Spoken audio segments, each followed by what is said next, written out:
The Japanese government basically said, you can't stay here.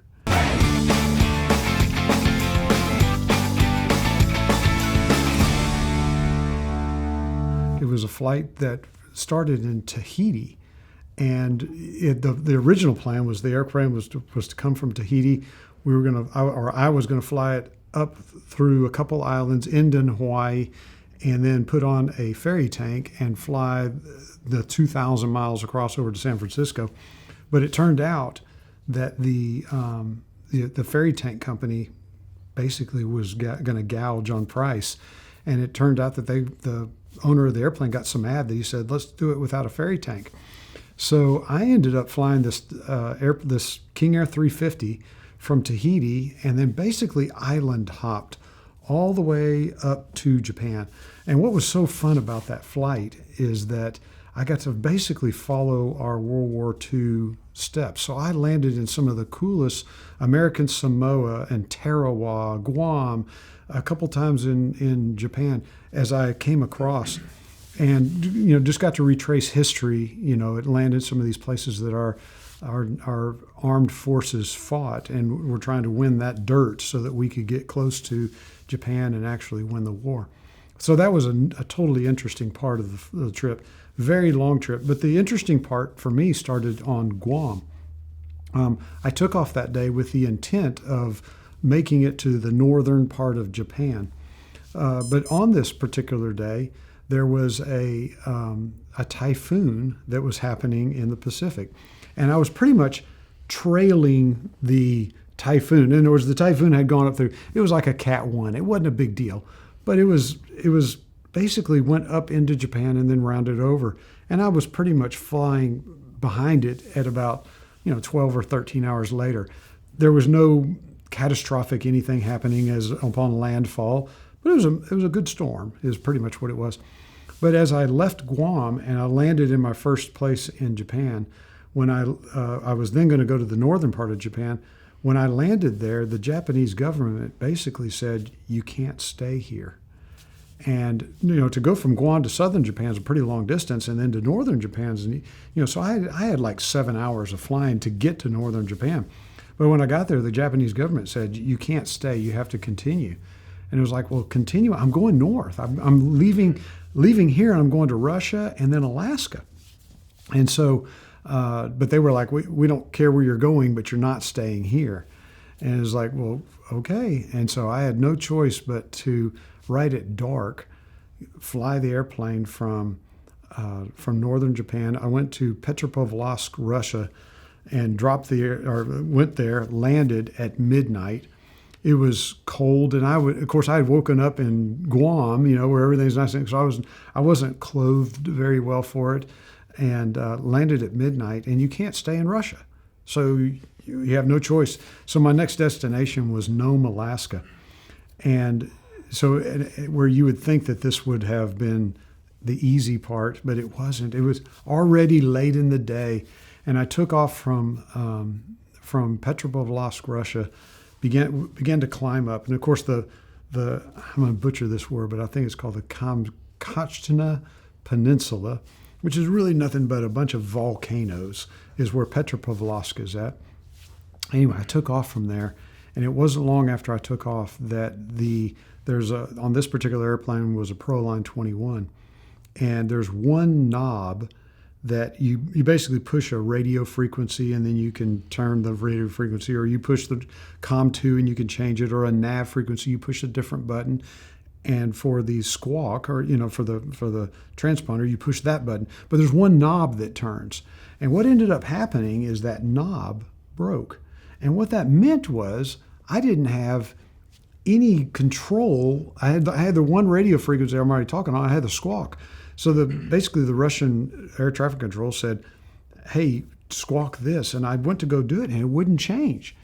And I went to change frequency, and I couldn't change anything because this knob is broken. Of course, I'm climbing out as I go.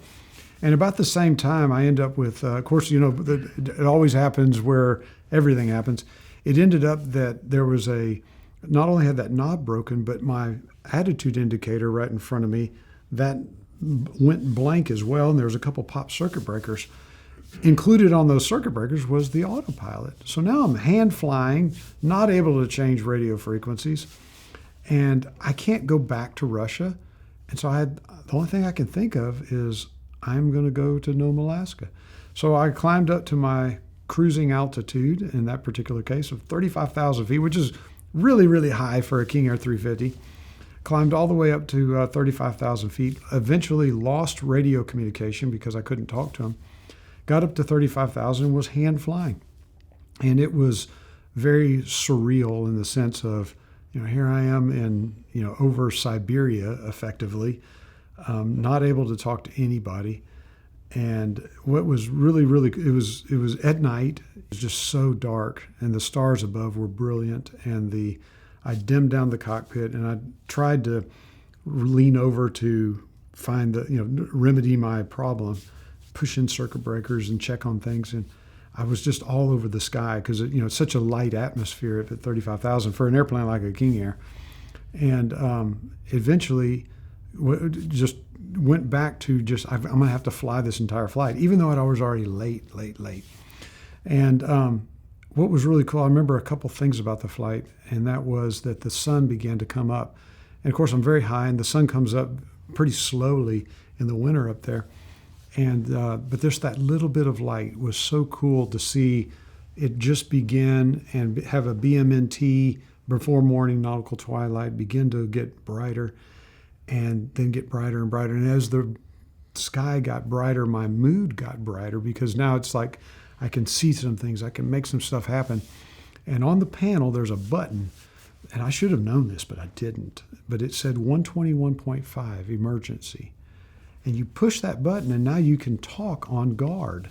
And so I pushed the button, I squeezed the trigger and talked on guard. And lo and behold, there was an airline pilot that was up there. And I basically said, I'm over here and I'm going to Nome, Alaska. And so he got on the radio and let him know I was coming, gave him an update on my flight. And that was such a comforting thing to have somebody along the way to be able to say, they know you're alive, they know you're out there, they know you're doing okay. So I kept flying. And then I remember thinking, this is just the craziest day ever. And I'm coming into Nome, Alaska.